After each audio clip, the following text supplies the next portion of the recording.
Hey there, superstar. Welcome to the 5-word phrase that every coach needs to know for sales.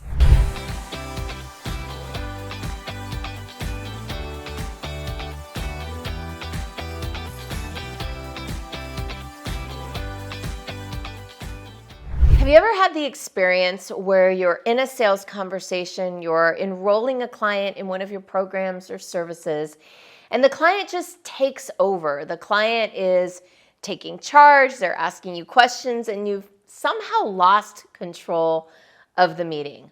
Well, here I'm going to share with you in this video these 5 words that you can always use to take back control. Sometimes in a sales conversation, we can give up our power to the client.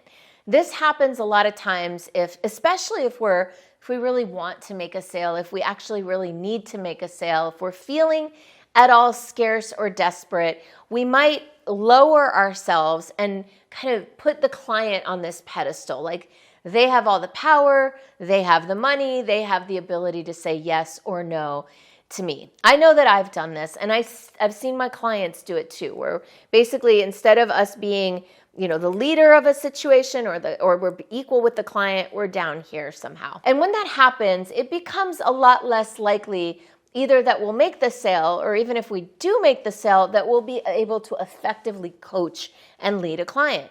And that's why it's super important to always be able to take back our power and reestablish ourselves as the leader of a sales conversation. There are many ways to do this. I've talked about lots of them throughout various videos. I have a whole video on how to run a sales conversation, how to run strategy sessions, how to open them, and I highly recommend checking out some of those videos.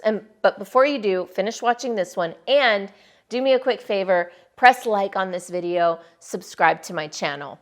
I know I'm making you suffer. I know I'm making you wait for this magic phrase, but it's really important you understand just how powerful this magic phrase is. I use it probably every single day with clients and with prospects, sometimes even with my parents. So the key is that we want to establish leadership of these conversations, but sometimes when we lose leadership, we need to get it back. So just to take a quick moment and let you know that you're not alone if this is resonating with you, this is exactly how I operated with clients. Clients would reach out to me years ago and they'd say, hey, can you do this? Or, hey, Michelle, what are your rates? Or, hey, Michelle, send us a quote or a proposal. And I would just bend over backwards and I would immediately do whatever they said because they're the client.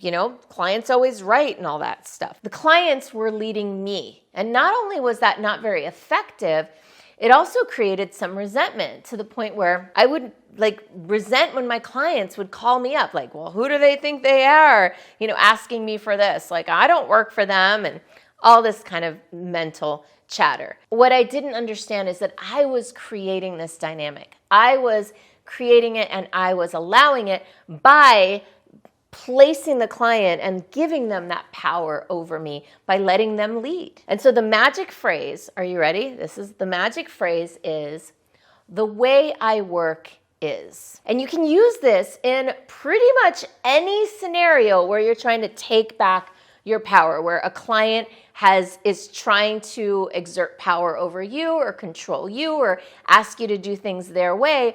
All you have to say is, the way I work is, the way I work is, the way I work is, right? You can say it anywhere you want it, and it can look like, for example, the way I work is, this is my sales process. So let's say a client is reaching out to you by email like, hey, can you put together a proposal for us? Instead of going and putting together a proposal that they may never read or they may never respond to you about, which happens, as you well know, instead say, well, the way I work is, first we have a conversation and then I write a proposal. Or the way I work is, I don't write proposals anymore. This is what I do instead.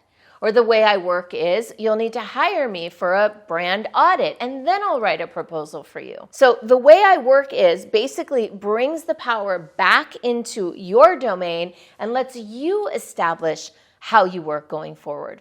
This works really well for clients too. Client reaches out to you on a Friday at 8:00 p.m. trying to meet with you on a Sunday. You can say, well, the way I work is I do my coaching calls Monday through Thursday. or whenever you do them. And so the coolest thing about this phrase is that you're not saying no to anything. You're not telling the client, hey, I don't work on Fridays, or why are you reaching out to me at Friday end of the day? You're not doing that. You're just saying, hey, here's the way I do work. Here's how to work with me if you want to work with me. And the hard part about this is going to be you holding that boundary. It's usually clients are like, oh, okay, sure. Yeah, of course you don't work on a Sunday. Or of course you're not going to just throw together a proposal for me without talking. Totally got it, right? So the way I work is you can use it in so many scenarios, even with my parents. Remember I said earlier that I use this with my parents. You know, my dad is often asking me to do things like, I don't know, he thinks that I don't work because I work from home. So he thinks that I'm like, you know, a stay-at-home non-worker. Meanwhile, I work quite a bit when I'm home. And so this is kind of older days.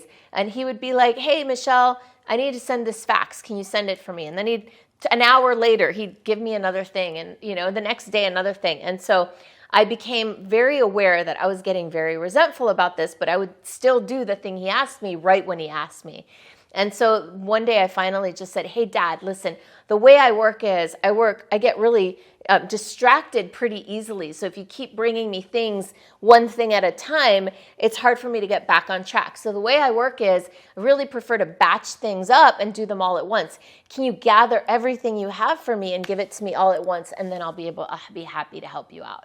I mean, he's my dad. Of course I want to help him, but I also need to create some boundaries and some standards around that. Another way this works for you in sales is when you're having the sales conversation and somebody's like, well, can you do this for me? You say, well, the way I work is these are my programs that I offer. Or the way I work is I don't offer sessions and instead I offer packages. Or the way I work is first we do this and then we do that. So I hope you're seeing just how valuable this phrase is. Some of my clients, I remember one of my clients even put it and did a sticker with the way I work is on the back of her cell phone, that she'd always remember that she's the one that gets to decide how she works, when she works, and who she works with. If you're looking for more ways to become a more powerful salesperson, marketer, coach, and leader, let's connect. You can find out more at superstaractivator.com/go.